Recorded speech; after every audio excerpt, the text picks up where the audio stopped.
Assalamualaikum warahmatullahi wabarakatuh. Salam safety dan healthy untuk kita semua. Semoga hari ini kita senantiasa dalam keadaan sehat dan sejahtera.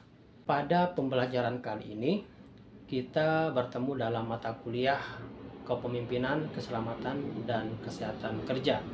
Di mana dalam mata kuliah ini kita akan banyak belajar tentang kepemimpinan dalam aspek keselamatan dan kesehatan kerja, di mana nantinya dalam pembelajaran ini akan memberikan pandangan bahwa kepemimpinan dalam keselamatan dan kesehatan kerja sangatlah dibutuhkan di tempat kerja.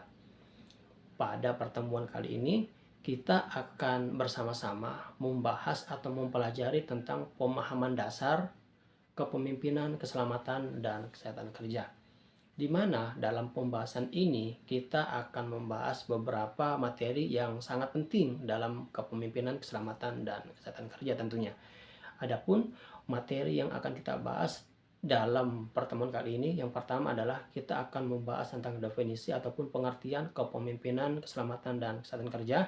Kita akan mendalami tentang peran dan tanggung jawab kepemimpinan ketiga, dan kita akan melihat hubungan antara kepemimpinan ketiga dengan budaya keselamatan di tempat kerja. Baiklah rekan-rekan sekalian, langsung saja kita masuk pada pembahasan yang pertama, yaitu mengenai definisi atau pengertian kepemimpinan, keselamatan, dan kesehatan kerja. Namun sebelum kita mendefinisikan kepemimpinan, keselamatan, dan kesehatan kerja, saya akan mencoba untuk memberikan penjelasan secara umum mengenai apa itu kepemimpinan. Secara umum, kepemimpinan merupakan sebuah proses di mana seseorang dapat mempengaruhi, dapat mengarahkan, dan dapat membimbing individu ataupun kelompok untuk mencapai tujuan bersama. Kepemimpinan tidak hanya berkaitan dengan posisi ataupun jabatan, tetapi berkaitan dengan kemampuan seseorang dalam memberikan inspirasi, memotivasi, dan mengelola orang lain untuk bekerja secara efektif. Seorang pemimpin yang baik harus memiliki karakteristik kepemimpinan yang efektif agar dalam menjalankan tanggung jawabnya dapat terlaksana dengan baik. Adapun karakteristik yang harus dimiliki dalam kepemimpinan yaitu yang pertama, memiliki visi dan misi ataupun tujuan yang jelas, kemudian mampu untuk mempengaruhi dan memotivasi orang lain, memiliki keterampilan komunikasi yang baik, memiliki kemampuan dalam mengambil keputusan dengan cepat dan tepat, berintegritas dan bertanggung jawab pada suatu pekerjaan, dan mampu beradaptasi dengan segala bentuk perubahan di tempat kerja. Dari pengertian di atas, kita dapat mengambil kesimpulan bahwa kepemimpinan dalam keselamatan dan kesehatan kerja adalah kemampuan di mana seseorang dapat mempengaruhi, mengarahkan, dan memotivasi pekerja ataupun kelompok yang berada di tempat kerja untuk dapat mencapai tujuan bersama dalam mewujudkan tempat kerja yang aman dan nyaman, serta dapat mencegah terjadinya kecelakaan dan timbulnya penyakit akibat kerja dengan menerapkan standar-standar ataupun kebijakan yang berlaku di tempat kerja. Itulah pengertian dari kepemimpinan, keselamatan, dan kesehatan kerja. Kemudian, apakah ada prinsip dalam kepemimpinan, keselamatan, dan kesehatan kerja? Jadi rekan-rekan, dalam kepemimpinan, keselamatan, dan kesehatan kerja, setidaknya ada 5 prinsip dasar yang dapat dijadikan pegangan dalam penerapan kepemimpinan, keselamatan, dan kesehatan kerja. Di antaranya adalah yang pertama, kesadaran akan keselamatan di tempat kerja. Kemudian yang kedua adalah keterlibatan pekerja. Yang ketiga adalah konsistensi dalam penerapan aturan di tempat kerja. Yang kelima adalah penguatan positif dan perbaikan yang berkelanjutan. Jadi rekan-rekan sekalian, kepemimpinan yang efektif harus memahami bahwa keselamatan bukan sekadar kepatuhan terhadap regulasi ataupun peraturan, tetapi merupakan budaya yang perlu dikembangkan dan disesuaikan dengan kondisi nyata di tempat kerja. Evaluasi yang berkelanjutan memungkinkan identifikasi kelemahan dalam sistem keselamatan, serta memberikan peluang untuk melakukan perbaikan yang lebih efektif. Rekan-rekan sekalian, kita sudah bersama-sama mendalami tentang pengertian kepemimpinan secara umum dan kita juga sudah cukup paham mengenai kepemimpinan, keselamatan, dan kesehatan kerja. Kemudian dari itu semua muncul sebuah pertanyaan mendasar tentang apa peran dan tanggung jawab dari kepemimpinan, keselamatan, dan kesehatan kerja. Rekan-rekan perlu pahami kembali, keselamatan dan kesehatan kerja merupakan aspek yang sangat fundamental di tempat kerja untuk melindungi pekerja, meningkatkan produktivitas, dan memastikan kepatuhan terhadap regulasi ataupun peraturan. Dalam konteks ini, pemimpin memiliki peran yang strategis dalam menciptakan dan mempertahankan budaya keselamatan di tempat kerja yang kuat. Kepemimpinan yang efektif dalam K3 tidak hanya mencakup penerapan kebijakan dan prosedur semata, tetapi juga bagaimana pemimpin dapat menginspirasi, memotivasi, dan melibatkan seluruh pekerja dalam menciptakan lingkungan kerja yang aman dan nyaman. Berikut beberapa peran utama dalam kepemimpinan, keselamatan, dan kesehatan kerja. Yang pertama adalah menjadi teladan dalam keselamatan di tempat kerja. Yang kedua adalah mengembangkan budaya keselamatan kerja. Yang ketiga adalah mengintegrasikan keselamatan dalam pengambilan keputusan. Yang keempat adalah mendorong partisipasi dan keterlibatan pekerja.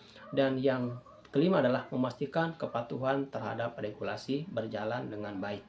Selain memiliki peran yang sangat strategis, kepemimpinan keselamatan dan kesehatan kerja juga bertanggung jawab penuh terhadap pelaksanaan identifikasi dan pengelolaan risiko di tempat kerja, kemudian memberikan pelatihan keselamatan di tempat kerja, kemudian menyediakan sumber daya untuk keselamatan di tempat kerja, kemudian melakukan monitoring dan mengevaluasi program keselamatan di tempat kerja, kemudian mengelola insiden kecelakaan di tempat kerja, dan menyediakan dukungan konseling atau layanan psikologis bagi pekerja. Dengan pendekatan yang tepat, kepemimpinan dalam keselamatan kerja tidak hanya melindungi pekerja, tetapi akan memberikan manfaat jangka panjang bagi produktivitas pekerja dan reputasi perusahaan. Itulah peran dan tanggung jawab dalam kepemimpinan, keselamatan, dan kesehatan kerja. Saya yakin rekan-rekan sekalian sudah sangat memahami peran dan tanggung jawab tersebut. Setelah mengetahui peran dan tanggung jawab dalam kepemimpinan K3, kita akan bersama-sama untuk mendalami tentang apa hubungan antara kepemimpinan K3 dalam mendukung penerapan budaya keselamatan dan kesehatan di tempat kerja.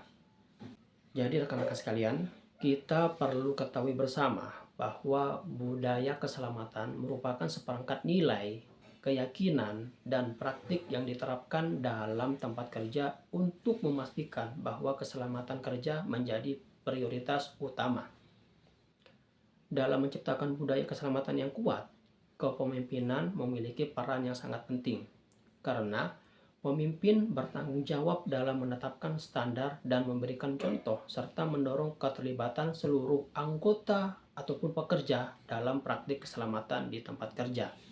Kemudian, bagaimana cara kita melihat hubungan antara kepemimpinan K3 dengan budaya keselamatan di tempat kerja? Jadi, ada beberapa aspek yang dapat kita perhatikan untuk melihat apakah terdapat hubungan antara kepemimpinan K3 dengan budaya K3. Yang pertama kita lihat adalah bagaimana seorang pemimpin dapat berperan aktif dalam memberikan contoh atau menjadi role modeling atau menjadi teladan bagi pekerja lainnya dalam penerapan keselamatan di tempat kerja. Kemudian yang kedua adalah memiliki visi dan misi dan mampu untuk melaksanakan visi dan misi tersebut. Mampu berkomunikasi dengan baik dan terbuka. Mampu memberikan pemahaman melalui pelatihan. Dan dapat saling menghargai satu dengan yang lainnya. Muncul pertanyaan mendasar. Apakah ada hubungan kepemimpinan K3 dengan produktivitas ataupun eksistensi perusahaan terhadap dampak positif yang diterapkan dalam kepemimpinan, keselamatan, dan kesehatan kerja tersebut? Jadi rekan-rekan sekalian, di pembahasan sebelumnya kita sudah banyak membahas tentang peran dan tanggung jawab dari kepemimpinan K3. Dari keseluruhan peran tersebut, kita dapat melihat bahwa kontribusi dalam kepemimpinan K3 akan memberikan dampak yang sangat signifikan terhadap kemajuan perusahaan.